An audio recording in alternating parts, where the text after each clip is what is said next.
Students તો આના પહેલાના લેક્ચરમાં આપણે પ્રોટેક્ટિવ સિસ્ટમ કોને કહેવાય, શું કામ જરૂરી છે, શું ઉપયોગ છે એ બધું જોયું હતું.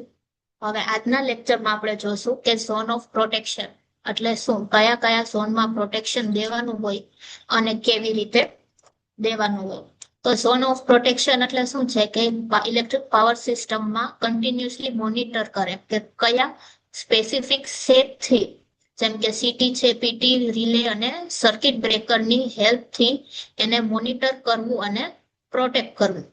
જો ગમે અહીંયા ફોલ્ટ ઓકર થાય પ્રોટેક્ટેડ ઝોનમાં તો પ્રોટેક્ટિવ રિલે શું કરે, એ ફોલ્ટને ડિટેક્ટ કરી અને સર્કિટ બ્રેકરને સિગ્નલ આપી અને એ શું કરશે, ટ્રીપ કરી દેશે. તો એના લીધે શું થાય, ફોલ્ટી સેક્શન જે હશે એ બહાર નીકળી આઇસોલેટ થઈ જશે અને બાકીનું જે પણ નોર્મલ સેક્શન છે એ કામ કરવાનું ચાલુ રહેશે.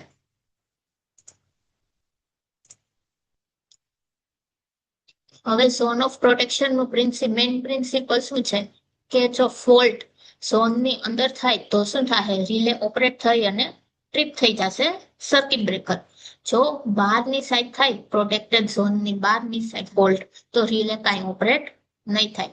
હવે એક બાઉન્ડ્રી રાખી હવે પ્રોટેક્શન ઝોનમાં જે ડિટરમાઇન કરશે કેનાથી, સર્કિટ બ્રેકર અને સીટીની હેલ્પથી. પ્રોટેક્શન ઝોનની બાઉન્ડ્રી જનરલી કોનાથી ડિટરમાઇન થાય, તો કે સીટીની લોકેશનથી. હવે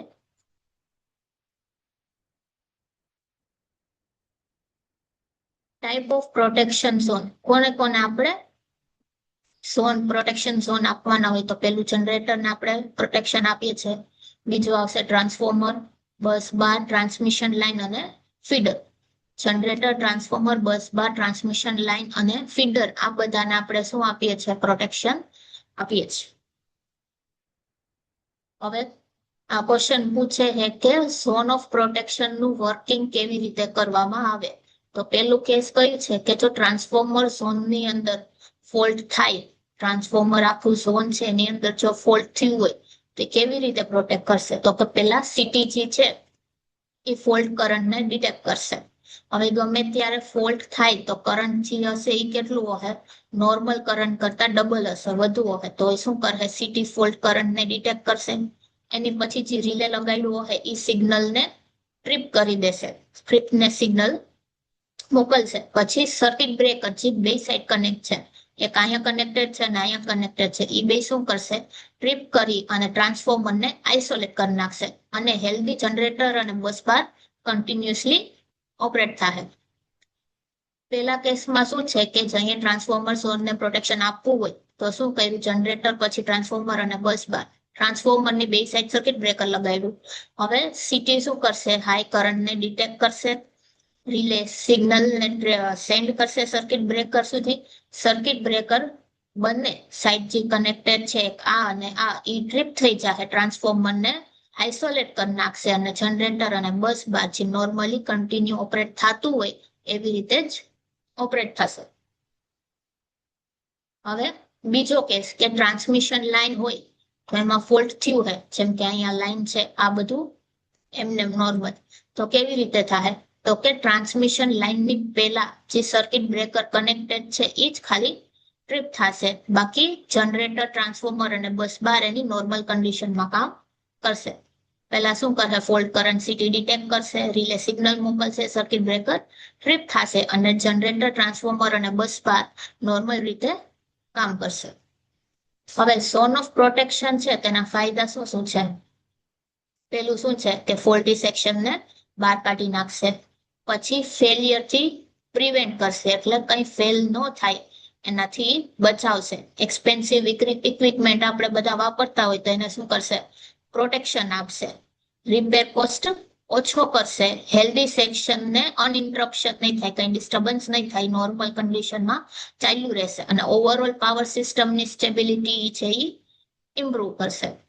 કયા કયા ફાયદા છે, તો કે ફોલ્ટી સેક્શનને આઇસોલેટ કરવાનું, ફેલિયર થાય એનાથી પ્રિવેન્ટ કરવાનું, ઇક્વિપમેન્ટને પ્રોટેક્ટ કરે છે, કોસ્ટ ઓછી થાય છે, હેલ્ધી સેક્શનને કાંઈ એની ઇન્ટરપ્શન નથી થતું અને પાવર સિસ્ટમની સ્ટેબિલિટીને ઓવરઓલ ઇમ્પ્રુવ કરે છે.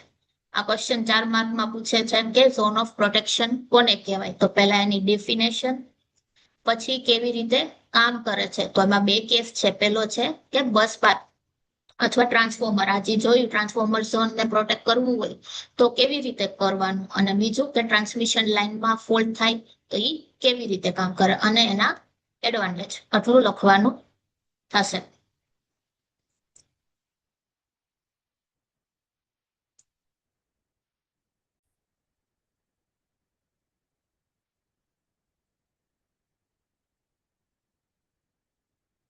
હવે નેક્સ્ટ ક્વેશ્ચન છે કે મેઇન પ્રોટેક્શન અને બેકઅપ પ્રોટેક્શન કોને કહેવાય?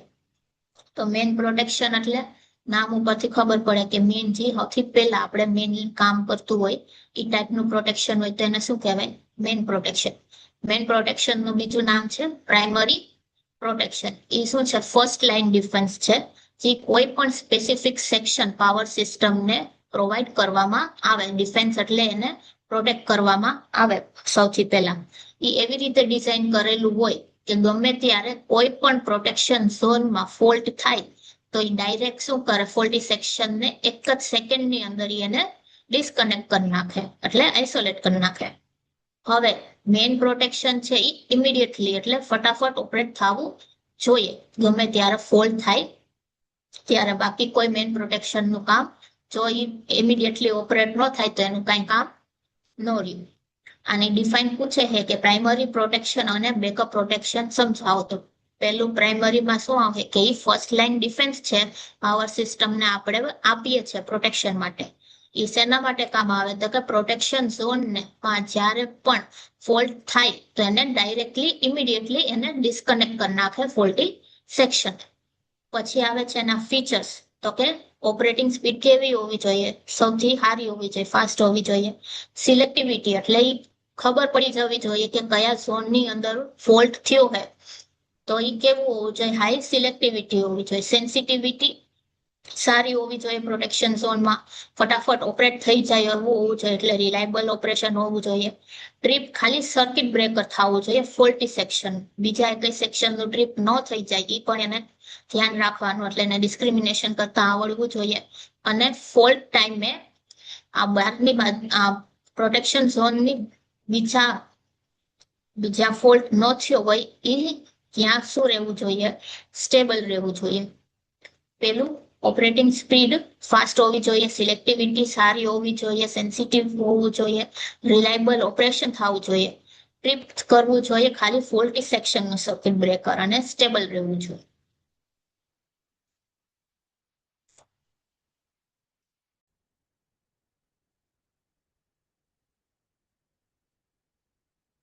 હવે મેઇન પ્રોટેક્શન સિસ્ટમ છે તે કેવી રીતે કામ કરશે? તો પેલા સીટી છે, કરંટ ટ્રાન્સફોર્મર, એ શું કરશે? એબનોર્મલ કરંટને સેન્સ કરશે, ડિટેક્ટ કરશે. પછી પ્રોટેક્ટિવ રિલે શું કરશે? ફોલ્ટને ડિટેક્ટ કરશે. રિલે પછી સર્કિટ બ્રેકરને ટ્રીપના સિગ્નલ મોકલશે અને સર્કિટ બ્રેકર ઓપન થઈ અને ફોલ્ટી સેક્શનને આઇસોલેટ કરી નાખશે. હવે મેઇન પ્રોટેક્શન સિસ્ટમ છે ને એક્ઝામ્પલ તો કે જનરેટરમાં કોઈ મેઇન પ્રોટેક્શન સિસ્ટમ આપણે આપીએ છીએ? તો કે ડિફરન્શિયલ પ્રોટેક્શન.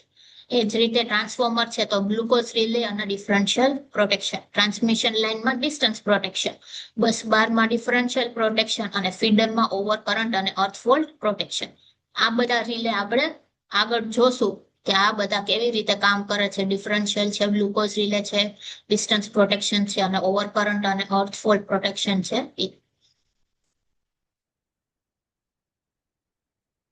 એડવાન્ટેજ તો કે ફોલ્ટ ક્લિયરન્સ સારું હોવું જોઈએ, ઇક્વિપમેન્ટને કંઈ ડેમેજ ન થવું જોઈએ, સિસ્ટમની સ્ટેબિલિટી ઇમ્પ્રુવ થવી જોઈએ, પાવર સપ્લાયમાં કંઈ ઇન્ટરપ્શન ના હોવું જોઈએ અને રિયાબિલિટી અને એક્યુરેસી સારી હોવી જોઈએ. આ શું થયું? Main protection system. કે મેઇન પ્રોટેક્શન સિસ્ટમ કોને કહેવાય? કે એ ફર્સ્ટ લાઇન ડિફેન્સ હોવું જોઈએ પાવર સિસ્ટમનું, કે ગમે ત્યારે ફોલ્ટ થાય તો એ ફટાફટ ઓપરેટ થવું જોઈએ. હવે એ કામ કેવી રીતે કરશે? તો કે સીટી શું કરશે? એબનોર્મલ કરંટને સેન્સ કરશે, પ્રોટેક્ટિવ રિલે ને ફોલ્ટને ડિટેક્ટ કરશે, રિલે પછી સર્કિટ બ્રેકરને ટ્રીપ સિગ્નલ મોકલશે અને સર્કિટ બ્રેકર ઓપન થઈ અને ફોલ્ટી સેક્શનને આઇસોલેટ કરી નાખશે. હવે આવે છે બેકઅપ પ્રોટેક્શન. બેકઅપ એટલે પાછળ મેન પછી જે પ્રોટેક્શન સિસ્ટમ યુઝ કરીએ, જો મેન પ્રોટેક્શન સિસ્ટમ ઓપરેટ ન થઈ કોઈ પણ કારણે, તો પછી કયું ઓપરેટ થશે? તો કે બેકઅપ પ્રોટેક્શન સિસ્ટમ. તો કે backup protection is additional protective system, વધારાનું પ્રોટેક્ટિવ સિસ્ટમ છે જે ઓપરેટ થાય ક્યારે? કે જ્યારે મેન પ્રોટેક્શન ફેલ થઈ જાય ફોલ્ટને ક્લિયર કરવા માટે. હવે ક્યારે ઓપરેટ થાય? તો કે એની પાસે એક પ્રી ડિટર્માઇન ટાઈમ ડિલે રાખ્યું હોય, જેમ કે 0.1 સેકન્ડની અંદર મેન પ્રોટેક્શન સિસ્ટમ નો ઓપરેટ થયું, તેની પછી ટાઈમ ડિલે રાખી 1 સેકન્ડનો અથવા 0.02 સેકન્ડનો, એના પછી કયું ઓપરેટ થાય? તો કે બેકઅપ પ્રોટેક્શન. હવે બેકઅપ પ્રોટેક્શન શું કામ જરૂરી છે? તો કે ક્યારેક શું થયું હોય, રિલે ફેલ થઈ ગયું હોય, તો સર્કિટ બ્રેકર ફેલિયર ના લીધે ડીસી સપ્લાય ન મળી હોય રિલે અથવા સર્કિટ બ્રેકરને, સીટી અને પીટી સેન્સ ન કરી શક્યું હોય કરંટ, વાયરિંગમાં કંઈ થયું હોય, ડિફેક્ટ થઈ ગયું હોય, કાં પછી મેકેનિકલ મોલ ફંક્શન થયું હોય, આના લીધે શું થાય? મેન પ્રોટેક્શન સિસ્ટમ ચાલુ ન થાય. તો એના લીધે શું આપણે જરૂરી પડે? Backup protection system. પેલું રિલે ફેલ થઈ ગયું હોય, સર્કિટ બ્રેકર ફેલ થાય, ડીસી સપ્લાય ન મળી હોય રિલેને, સીટી અને પીટી હોય એ સેન્સ ન કરી શક્યું હોય સિગ્નલ, વાયરિંગમાં કંઈ ડિફેક્ટ થયું હોય, કાં પછી મેકેનિકલ મોલ ફંક્શન થયા હોય, એના લીધે શું થાય? મેન પ્રોટેક્શન સિસ્ટમ ફેલ થઈ જાય. અને મેન પ્રોટેક્શન સિસ્ટમ ફેલ થઈ એટલે આપણે શેની જરૂર પડી? કે બેકઅપ પ્રોટેક્શન સિસ્ટમની. હવે બેકઅપ પ્રોટેક્શન સિસ્ટમ કામ કેમ કરે? તો સપોઝ કરો કે ફોલ્ટ ટ્રાન્સમિશન લાઇનમાં થયો, તો શું થાય? મેન રિલે ડિટેક્ટ કરશે ફોલ્ટ, અને મેન રિલે અને સર્કિટ બ્રેકર જો કરેક્ટલી સરખી રીતે ઓપરેટ થઈ ગયું તો ફોલ્ટ ક્લિયર થઈ ગયો. પણ જો આગળ જે કારણ જોયા એમાંથી ગમે એકના લીધે મેન પ્રોટેક્શન ફેલ થયું, તો બેકઅપ રિલે પ્રીસેટ ડિલે, જેમ કે 0.5 થી 1 સેકન્ડ સુધી એ વાટ જોશે, ડિલેની વેટ કરશે, અને પછી શું થાય કે બીજું જે સર્કિટ બ્રેકર હશે એ ટ્રીપ થઈ અને આઇસોલેટ કરી નાખશે ફોલ્ટને. હવે બેકઅપ પ્રોટેક્શનના ટાઈપ્સ, તો કે લોકલ બેકઅપ અને remote backup. Local backup protection કોને કહેવાય? કે એક જ સબસ્ટેશનની અંદર મેન પ્રોટેક્શનની બાજુમાં એને ઇન્સ્ટોલ કર્યા હોય તો એ લોકલ બેકઅપ થઈ. હવે ક્યારે યુઝ થાય? તો કે જ્યારે સેપરેટલી રિલે અને સર્કિટ બ્રેકર આપ્યા હોય તો, અને જ્યારે મેન પ્રોટેક્શન અને સર્કિટ બ્રેકર ફેલ થાય ત્યારે લોકલ બેકઅપ પ્રોટેક્શન ઓપરેટ થશે. એક્ઝામ્પલમાં કે ઓવરકરન્ટ રિલે ઇન્સ્ટોલ કર્યું હોય backup for transformer differential relay. એવી જ રીતે રિમોટ બેકઅપ છે એ એડજસ્ટન્ટ, એટલે એક બીજા સાઈડ લગાડેલું હોય અને એક બીજી સબસ્ટેશનમાં લગાડેલું હોય, એવી રીતે ઇન્સ્ટોલ કર્યું. ફોલ્ટી સેક્શનને પ્રોટેક્ટ કરવા માટે સર્કિટ બ્રેકર ટ્રીપ થાય રિમોટ એન્ડ ઉપર, બે એન્ડ ઉપર લગાડેલા હોય તો એ ટાઈપનું કયું થયું? Remote backup protection. બે ટાઈપના બેકઅપ પ્રોટેક્શન છે, પેલું લોકલ બેકઅપ અને બીજું રિમોટ બેકઅપ.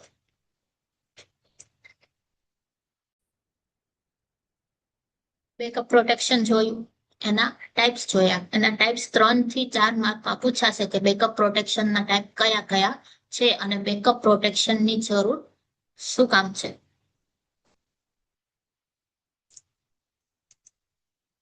હવે મેઇન પ્રોટેક્શન અને બેકઅપ પ્રોટેક્શન વચ્ચેનું ડિફરન્સ શું છે?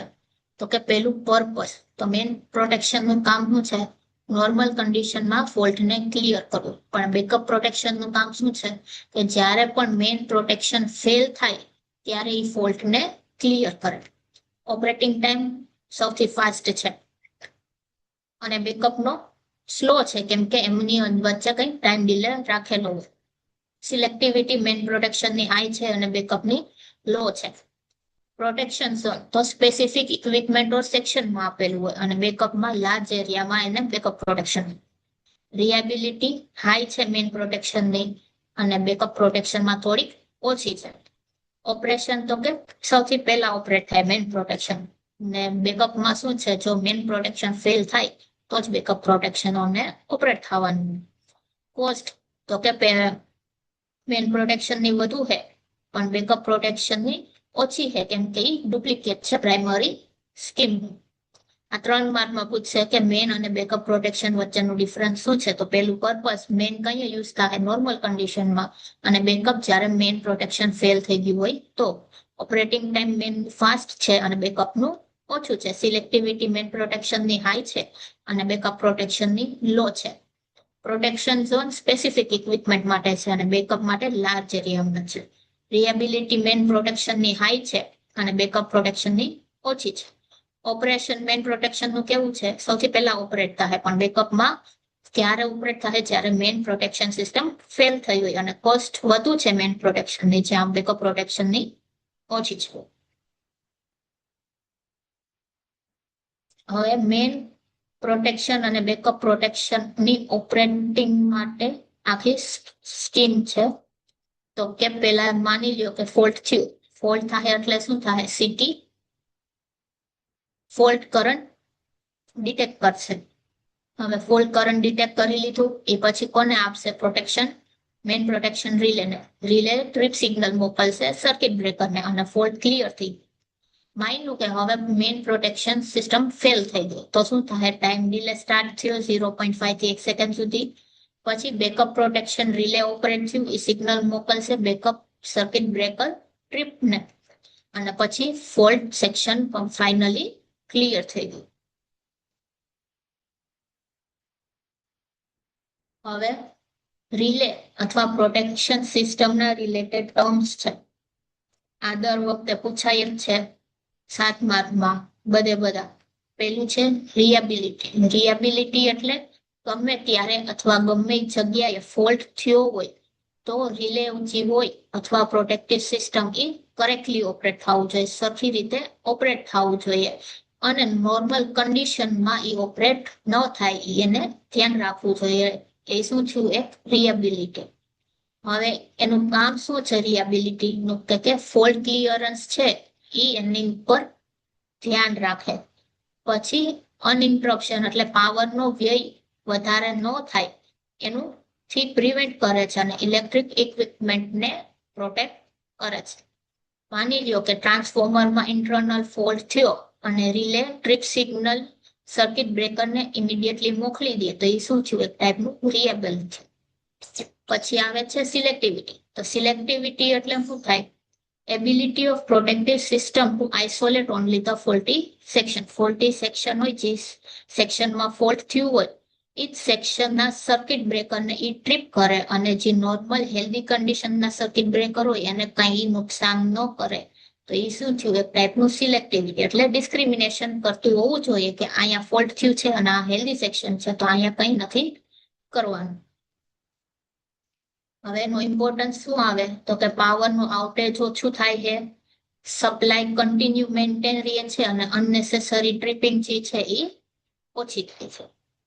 હવે આવે છે સેન્સિટિવિટી. તો સેન્સિટિવિટી એટલે કે નાનામાં નાનો પણ ફોલ્ટ કરંટ હોય તો રિલે ઓપરેટ થઈ જાય સરખી રીતે તો એ શું થયું, એક ટાઈપનું સેન્સિટિવિટી. એ ડિટેક્ટ ઇવન સ્મોલ ઓર લો લેવલ ફોલ્ટ કરંટ. નાનામાં નાનું ફોલ્ટ કરંટ થયું હોય અથવા ફોલ્ટ કરંટ સાવ માઇનોર વધ્યું હોય તો એ ટ્રિપ કરી રિલે અને ઓપરેટ થાય તો એ શું થયું, એક ટાઈપનું સેન્સિટિવિટી. હવે એની જરૂર શું કામ પડે, તો કે અર્લી સ્ટેજમાં જ ફોલ્ટ ડિટેક્શન થઈ જાય, ફોલ્ટ થયો છે એ ખબર પડી જાય, ઇક્વિપમેન્ટને ડેમેજ થવાથી બચાવે અને સિસ્ટમની સેફટી ઇમ્પ્રુવ કરે. પછી આવે છે સ્પીડ. તો સ્પીડ શું છે કે ડિટેક્ટ અને ક્લિયર કરે વિથિન શોર્ટેસ્ટ પોસિબલ ટાઈમ. નાનામાં નાના ટાઈમમાં ફોલ્ટને ડિટેક્ટ કરી અને ક્લિયર કરી નાખવું એ શું થયું, સ્પીડ થઈ. હવે એના લીધે શું થાય કે ઇક્વિપમેન્ટ ડેમેજનું ઓછું થાય, ફાયર હેઝાર્ડ આગ લાગવાના ચાન્સીસ ઓછા રહેશે, સિસ્ટમની સ્ટેબિલિટી ઇમ્પ્રુવ થશે અને વોલ્ટેજ ડીપ એટલે વોલ્ટેજ ઓછા થવાના ચાન્સ ઓછા રહેશે. સ્પીડ એટલે ફટાફટ ડિટેક્ટ કરવું ફોલ્ટ અને એને ક્લિયર કરી નાખવો વિથિન અ સેકન્ડમાં, તો એને શું કીધું, સ્પીડ.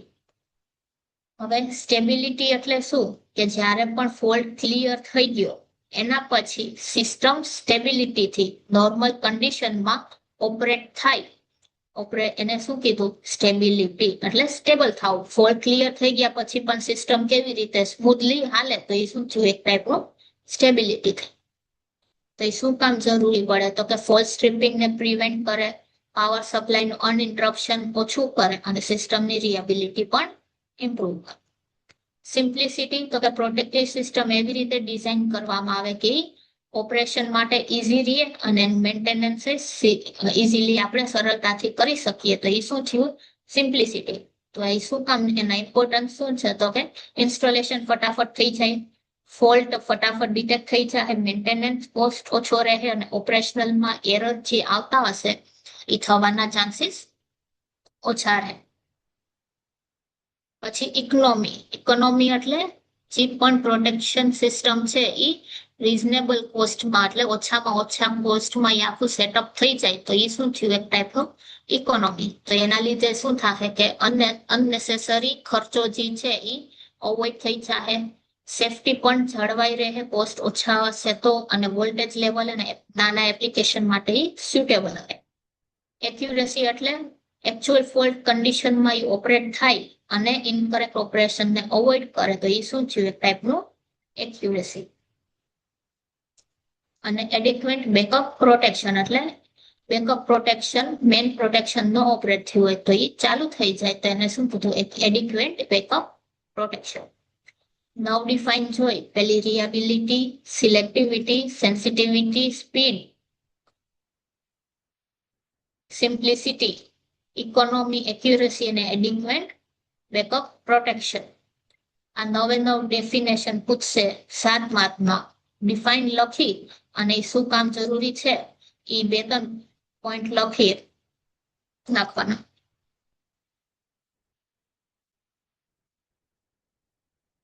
હવે સીટી, પીટી અને સીવીટી. સીટી એટલે કરંટ ટ્રાન્સફોર્મર થાય, પીટી એટલે પોટેન્શિયલ ટ્રાન્સફોર્મર અને સીવીટી એટલે કરંટ વોલ્ટેજ ટ્રાન્સફોર્મર. એની જરૂર શું કામ પડે? તો કે કરંટ ટ્રાન્સફોર્મર શું કરશે? હાઈ કરંટને ઓછું કરી અને પ્રોટેક્ટિવ રિલેના પ્રોપોર્શનલમાં, મેજરિંગ ઇન્સ્ટ્રુમેન્ટના પ્રોપોર્શનલમાં એને રિડ્યુસ કરશે. સીટીનું મેઇન કામ છે કરંટને સેન્સ કરી અને હાઈ કરંટ જે હોય પાવર સિસ્ટમનું એને ઓછું કરવું. હવે સીટી શું કામ જરૂરી પડે? કે હાઈ લાઈન કરંટને મેજર કરવા માટે, લાઈન કરંટનું વધુ હોય તો એને મેજર કરવા માટે આપણે યુઝ કરીએ. પછી ઇલેક્ટ્રિકલ આઇસોલેશન દેવા માટે હાઈ વોલ્ટેજ પાવર સિસ્ટમ અથવા પ્રોટેક્ટિવ ઇક્વિપમેન્ટ. પછી પ્રોટેક્ટિવ રિલેને કરંટ સપ્લાય કરે છે. સીટી શું કરે છે? પ્રોટેક્ટિવ રિલેને કરંટ સપ્લાય કરે. એબનોર્મલ કન્ડિશન જેમ કે શોર્ટ સર્કિટ અથવા ઓવરલોડને ડિટેક્ટ કરે છે. એક્યુરેટ ઓપરેશન થાય છે કે નહીં, ઓવર કરંટ or ફોલ્ટ રિલેને એ બધું જોવે છે. પછી એક્સેસિવ કરંટને મેજર કરે છે અને પર્સનની સેફટી ઇમ્પ્રુવ કરે છે. સીટીનું કામ શું છે? એક ઇન્સ્ટ્રુમેન્ટ ટ્રાન્સફોર્મર છે જે હાઈ કરંટને મેજર કરે અથવા ઓછું કરે. હવે એની જરૂર તો કે હાઈ લાઈન કરંટને મેજર કરવું, ઇલેક્ટ્રિકલ આઇસોલેશન પ્રોવાઈડ કરવું કોને? Protective equipment. પછી સપ્લાય કરવું કરંટ, પ્રોટેક્ટિવ રિલેને કરંટ સપ્લાય કરશે.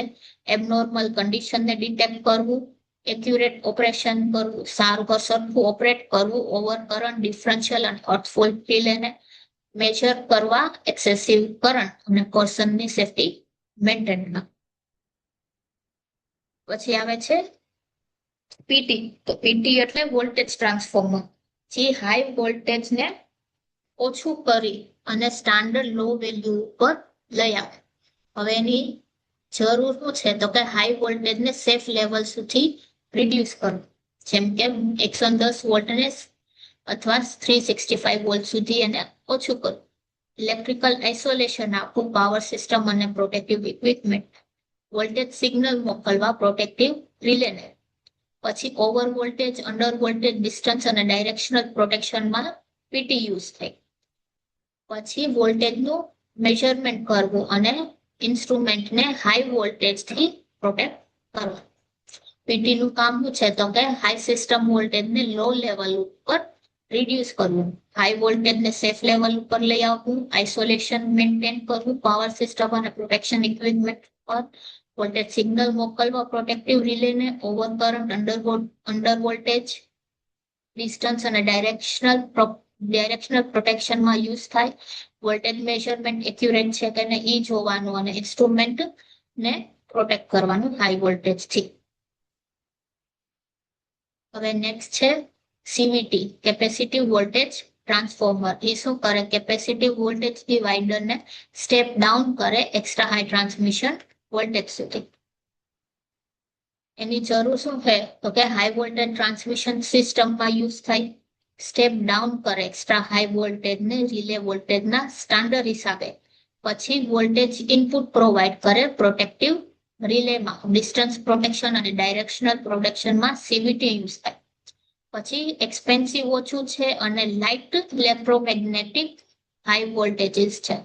અને ક્યાં બીજે યુઝ થાય? તો કે પાવર લાઇન કેરિયર કોમ્યુનિકેશનમાં યુઝ થાય અને ઇન્સ્યુલેશન આપશે હાઈ વોલ્ટેજ લાઇન અને પ્રોટેક્ટિવ ઇક્વિપમેન્ટ. સીવીટી નું કામ શું છે? તો કે કેપેસિટિવ વોલ્ટેજ ડિવાઈડર તરીકે કે ઈ સ્ટેપ ડાઉન કરે એક્સ્ટ્રા હાઈ ટ્રાન્સમિશન વોલ્ટેજ. ક્યાં યુઝ થાય? તો કે હાઈ વોલ્ટેજ ટ્રાન્સમિશન સિસ્ટમમાં સ્ટેપ ડાઉન કરે એક્સ્ટ્રા હાઈ વોલ્ટેજ ને સ્ટાન્ડર્ડ રિલે વોલ્ટેજ સુધી પ્રોવાઈડ કરશે વોલ્ટેજ ઇનપુટ. કોને? પ્રોટેક્ટિવ રિલે ને. ક્યાં યુઝ થાય? તો કે ડિસ્ટન્સ પ્રોટેક્શન અને ડાયરેક્શનલ પ્રોટેક્શનમાં. એક્સપેન્સિવ ઓછું છે. પછી પાવર લાઇન કેરિયર કોમ્યુનિકેશનમાં પણ યુઝ થાય અને ઇન્સ્યુલેશન આપશે હાઈ વોલ્ટેજ લાઇન અને પ્રોટેક્શન ઇક્વિપમેન્ટ. હવે સીટીપીટી અને સીવીટી નું ડિફરન્સ શું છે? તો કે સીટી છે એ મેજર અને ટ્રાન્સફોર્મ કરે કરંટ. પીટી શું કરશે? વોલ્ટેજ ને મેજર કરશે. અને સીવીટી નું છે સ્પેશિયલ ટાઈપનું વોલ્ટેજ ટ્રાન્સફોર્મર છે જે હાઈ અને extra high voltage transmission system માટે યુઝ થાય. આજે અહીંયા સુધી રાખીએ. આપણે કઈ જોયું? ઝોન ઓફ પ્રોટેક્શન જોયું, મેન અને બેકઅપ પ્રોટેક્શન જોયું, અને સીટીપીટી અને સીવીટી શું કામ જરૂરી છે એ જોયું. Thank you.